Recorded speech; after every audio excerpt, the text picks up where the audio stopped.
प्यारे बच्चों नमस्कार। हर घर पाठशाला में आपका स्वागत है। आज हम एनसीईआरटी कक्षा 8वीं के ज्ञान राशि हुआ जाए जो कुछ प्रश्न अभ्यास और भाषा की बात वाले प्रश्न हैं उनको करने जा रहे हैं। तो चलिए शुरू करते हैं। हमारा प्रश्न रहा था एक, हमारे मनीषियों के सपनों का भारत है और रहेगा। ठीक है, आपके विचार से हमारे महान विद्वानों ने किस तरह के भारत के सपने देखे थे आपने बताना है। ठीक है प्यारे बच्चों, तो हमारे महापुरुषों के सपनों के भारत की जो संस्कृति है वो कैसी थी, महान थी। ठीक है प्यारे बच्चों, उनके सपनों का भारत सभ्य लोगों का ऐसा समाज था जिसमें किसी प्रकार का छल कपट भ्रष्टाचार और लूटपाट नहीं थी। ठीक है बच्चों, उन्होंने ऐसे भारत का सपना देखा था जिसमें सभी मिलजुल कर रहें, सभी ईमानदारी और सच्चाई से अपना जीवन यापन करें। उनका सपना था कि भारत में आर्य और द्रविड़, हिंदू और मुसलमान, यूरोपीय और पाश्चात्य समाज के आदर्शों का मिलन होगा। ठीक है, हमारे महापुरुष भारत के रूप में एक महान एवं आदर्श देश का सपना देख रहे थे।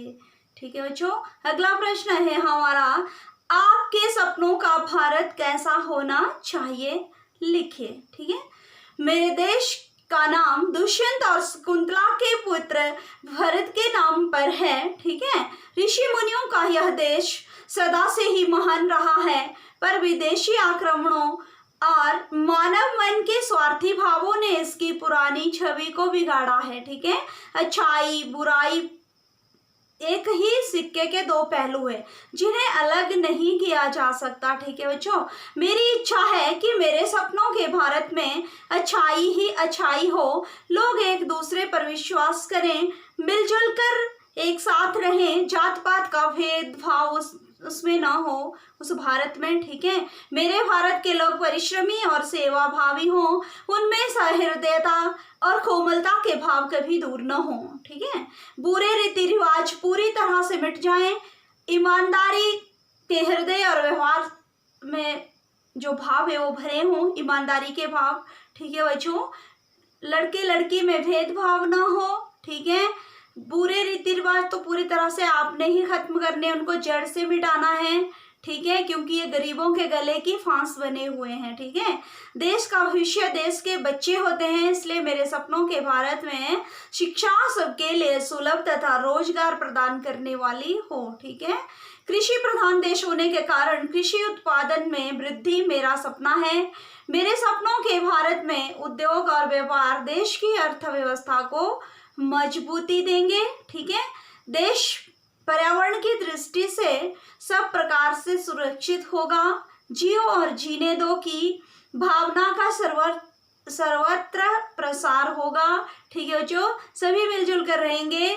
मेरे सपनों के भारत में चारों ओर खुशहाली और समृद्धि, भाईचारा, प्रेम, सहयोग का राज होगा। ठीक है, मानव का धर्म मानव की सेवा करना होता है। ठीक है बच्चों, भारत फिर से विश्व के आध्यात्मिक गुरु की छवि प्राप्त कर विश्व कल्याण करेगा। ठीक है, तो ऐसा मेरे सपनों का जो भारत है वो होना चाहिए। ठीक है बच्चों, अगले प्रश्न हमारे पास भाषा की बात वाले हैं, तो चलिए देखते हैं। दो शब्दों के मिलने से समास बनता है। समास का एक प्रकार है द्वंद्व समास। ठीक है, द्वंद्व जिसमें दोनों पद प्रधान होते हैं। जब दोनों भाग प्रधान होंगे तो एक दूसरे में द्वंद्व अर्थात स्पर्धा की होड़ होगी। ठीक है बच्चों, की संभावना होती है, स्पर्धा की संभावना होती है, कोई किसी से पीछे नहीं रहना चाहता, जैसे चरम और परम, चरम परम। ठीक है, भीरू और बेबस, भीरू बेबस, दिन और रात, दिन रात, और के साथ आए शब्दों के जोड़े से और हटाकर योजक चिन्ह लगाया जाता है, कभी कभी एक साथ भी लिखा जाता है, उसे क्या कहते हैं बच्चों, द्वंद्व समास। ठीक है,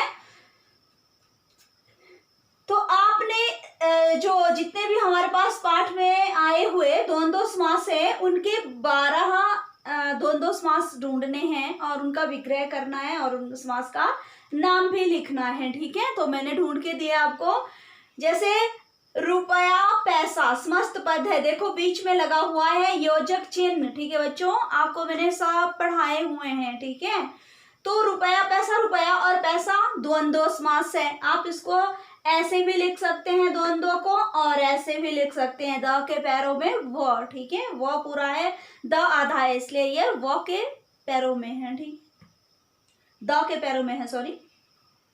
अपना, पराया, अपना और पराया द्वंद्व समास है इसमें भी, मतलब सभी द्वंद्व समास है, तो आपने समझ लेना है। हानि, लाभ, हानि और लाभ द्वंद्व है। नर, नारी, नर और नारी में भी द्वंद्व समास है। माँ, बाप, माँ और बाप, उसमें भी द्वंद्व समास है, ठीक है। दाल, रोटी, दाल और रोटी, जब हम उसका विग्रह करते हैं, ठीक है, और समास का नाम आएगा द्वंद्व, ठीक है। घी, शक्कर, तो घी और शक्कर इसका विग्रह हुआ और समास का जो नाम है वो द्वंद्व ही हुआ, ठीक है। जो लोटा, डोरी, लोटा और डोरी, ठीक है, और नाम द्वंद्व ही है। लव कुश, लव और कुश, ये भी समास का नाम द्वंद्व ही है। गंगा, यमुना, गंगा और यमुना, ठीक है बच्चों, तो समास का नाम कौन सा हुआ? द्वंद्व, ठीक है। अन्न, जल, अन्न और जल कौन सा हुआ? द्वंद्व। सुख, दुख, सुख और दुख क्या हुआ? द्वंद्व समास, ठीक है प्यारे बच्चों, तो आपको समझ आ गए होंगे। अगला हमारा दूसरा प्रश्न है, पाठ से तीनों प्रकार की संज्ञाओं के उदाहरण खोजकर लिखिए। मैंने आपको संज्ञा भी पढ़ाई है, प्रमुख रूप से उसके 3 भेद हैं, ठीक है, और 2 गौण इसके साथ और हैं, लेकिन इन्होंने 3 संज्ञा पूछे हैं, प्रमुख भेद, ठीक है। तो आपने छांटनी है कि कौन कौन सी संज्ञा यहाँ पे हैं, अपने हमारे जो ये पाठ है क्या निराश हुआ जाए, इसमें से छांटनी है, ठीक है। जैसे पहला उदाहरण है हमारा व्यक्तिवाचक संज्ञा का, भारतवर्ष व्यक्तिवाचक है, तिलक, रविंद्रनाथ, धर्मवीर, और जितने भी नाम आपके पास है, चाहे देश के हैं, चाहे काल के हैं, चाहे आपके पास किसी व्यक्ति विशेष के हैं, वो क्या है? व्यक्तिवाचक, ठीक है। और अगला दूसरा है हमारा जातिवाचक, जो किसी जाति को संबोधित करते हो, हिंदू, मुसलमान, सिख, ईसाई नहीं बच्चों, जैसे मनुष्य, घोड़ा, पशु, इस प्रकार जातियां होती हैं, ये तो इंसानों ने बनाई हुई हैं दूसरी, ठीक है। तो देखो जातिवाचक में समाचार पत्र, ठीक है, अगर हम अमर उजाला बोले तो व्यक्तिवाचक हो गया, लेकिन ये जातिवाचक, किसी भी समाचार पत्र की बात हो रही है। दूसरा बस, मनुष्य, महिला, नौजवान, यात्री, ये किस में आए? जातिवाचक में। और भाववाचक संज्ञा, सच्चाई, अच्छाई, ईमानदारी, डकैती, विनम्रता, यूरोपीय, आध्यात्मिकता, प्रेम, मनुष्यता, तो ये प्यारे बच्चों भाववाचक संज्ञाएं हैं, ठीक है। आपने इस तरह से और भी छांटनी है और लिखनी है। धन्यवाद।